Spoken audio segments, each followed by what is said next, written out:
प्यारे बच्चों, बेटा आप सब कैसे हैं? ओके। क्लास सेकेंड बेटा, आज हम लोगों का हिंदी साहित्य है, जिसमें हम लोगों ने पाठ 13 शुरू किया था और पाठ का नाम था होली। होली हम लोगों ने पढ़ा था। इस चैप्टर में हम लोगों ने एक कविता पढ़ी थी और मैं उम्मीद करती हूँ आप लोगों को समझ में आया होगा। तो बेटा हम लोगों ने इसी चैप्टर से इसका कठिन शब्द और इसका शब्दार्थ किया था। आज हम लोग इसका एक नेक्स्ट एक्सरसाइज है, दिए गए शब्दों से वाक्य बनाएं। आपको एक शब्द दिया गया होगा और उससे एक वाक्य बनाना होगा। ओके, तो सबसे पहले आप लोग हिंदी साहित्य की कॉपी निकालिए और उसमें दिनांक डालिए और जो हम लिख रहे हैं उसे लिखना शुरू करिए। ओके, आप लोग ब्लैक बोर्ड पे देखिए, दिए गए शब्दों से वाक्य बनाएं। आपको एक शब्द यहाँ दिया गया है। क्या है पहला शब्द? टोली। पहला शब्द है टोली। टोली से एक वाक्य हम क्या बना सकते हैं? होली पर सभी अपनी अपनी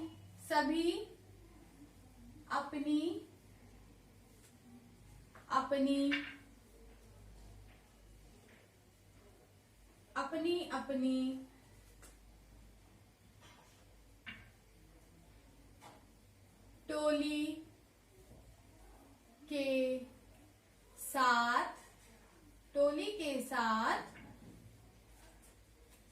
मस्ती करते हैं।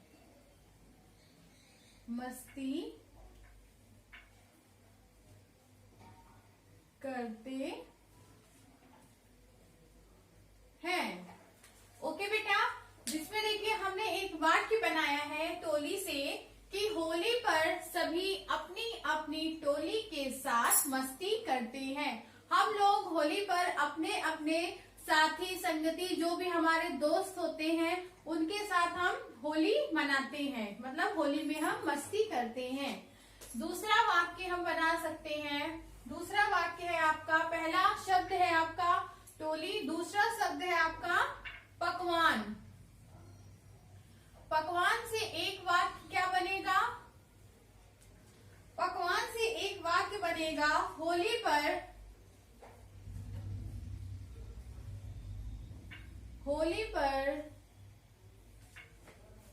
सभी के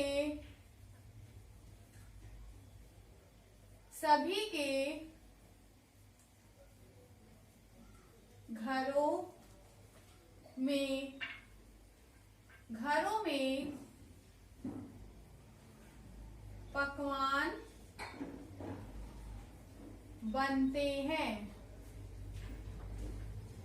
पकवान बनते हैं। मतलब होली पर सभी के घरों में पकवान बनते हैं। पकवान मीन्स क्या होता है? अलग अलग के डिशेस जो हम लोग, जैसे होली पर हम लोग मिठाई खाते हैं, गुजिया खाते हैं और अच्छे अच्छे जो भी घर में बनते हैं, पकवान बनते हैं, उसे हम पकवान कहते हैं। मतलब होली के दिन घरों में नए नए पकवान बनते हैं, कई तरह के पकवान बनाए जाते हैं। ओके, तीसरा शब्द है आपका बचत। बचत से एक वाक्य क्या बना सकते हैं? होली पर, ये चैप्टर होली का है इसलिए हम लोग यहाँ पर सिर्फ होली की ही बात कर रहे हैं। होली पर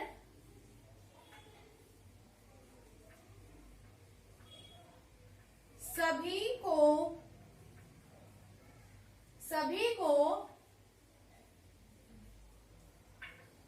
फूलों और यहाँ पर आप फूल भी लिख सकते हैं, फूल और गुलाल से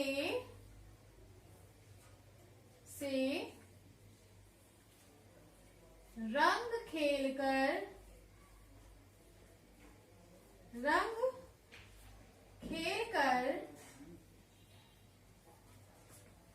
पानी की बचत करनी चाहिए। पानी की बचत करनी चाहिए। ओके बेटा, देखिए बचत एक शब्द दिया गया था, उससे हमने एक वाक्य क्या बनाया? होली पर सभी को फूलों और गुलाल से रंग पानी की बचत करनी चाहिए। चौथा शब्द है ठेस। चौथा शब्द है ठेस, जिससे एक वाक्य हम बना सकते हैं, हमें रंग लगाते समय किसी को ठेस नहीं पहुंचाना चाहिए। हमें रंग लगाते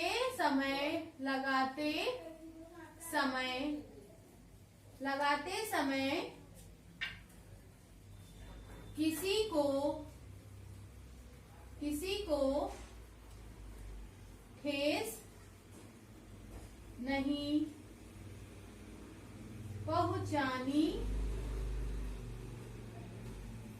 पहुंचानी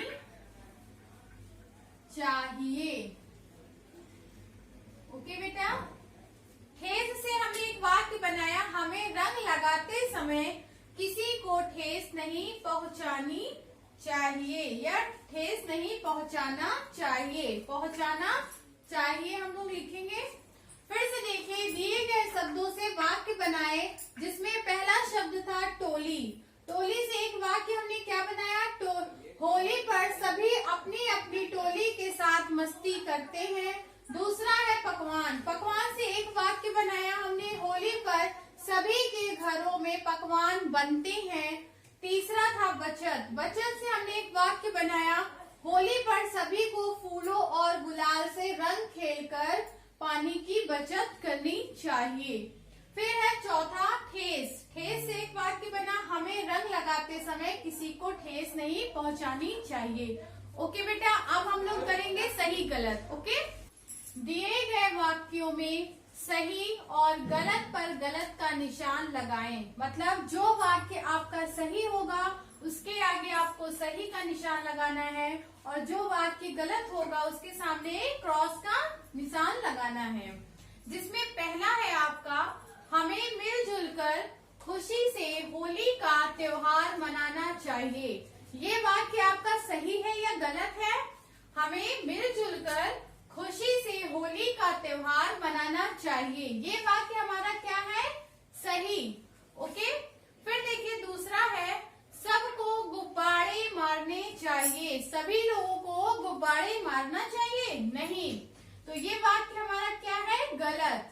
ओके, फिर तीसरा है, स्याही, पेट्रोल, कीचड़ आदि से भी होली खेल सकते हैं। क्या आप स्याही, पेट्रोल, कीचड़ आदि से भी होली खेल सकते हैं? नहीं, तो ये वाक्य हमारा क्या है, गलत। ओके, फिर चौथा है, होली पर कम से कम पानी का इस्तेमाल करने की कोशिश करनी चाहिए। हमें होली पर कम से कम पानी इस्तेमाल करना चाहिए, ये वाक्य हमारा सही है। ओके, फिर से देखिए बेटा, आप लोग दिए गए वाक्यों में सही और गलत पर गलत का निशान लगाएं। जिसमें पहला है, हमें मिलजुल कर खुशी से होली का त्योहार मनाना चाहिए, सही। दूसरा, सबको गुब्बारे मारने चाहिए, नहीं, ये वाक्य गलत है। तीसरा, स्याही, पेट्रोल, कीचड़ आदि से भी होली खेल सकते हैं, ये वाक्य गलत है। चौथा है, होली पर कम से कम पानी का इस्तेमाल करने की कोशिश करनी चाहिए। ओके बेटा, आज के लिए बस इतना ही, और मैं उम्मीद करती हूँ आप लोगों को जो भी मैंने पढ़ाया है समझ में आया होगा।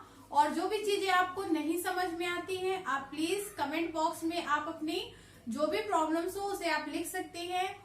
अदरवाइज आपको बहुत सी आगे भी प्रॉब्लम आ सकती है। और बेटा मैं आपको लाइव क्लास में भी पूछती रहती हूँ, जो भी आपको चीजें ना समझ में आया करे आप लोग उस चीजों को लाइव क्लास में भी पूछ सकते हैं। ओके, तो आज के लिए बस इतना ही, और इसे आप प्लीज अपनी कॉपी में करेंगे, इसे याद करेंगे और अपनी अटेंडेंस लगाएंगे। Thank you so much.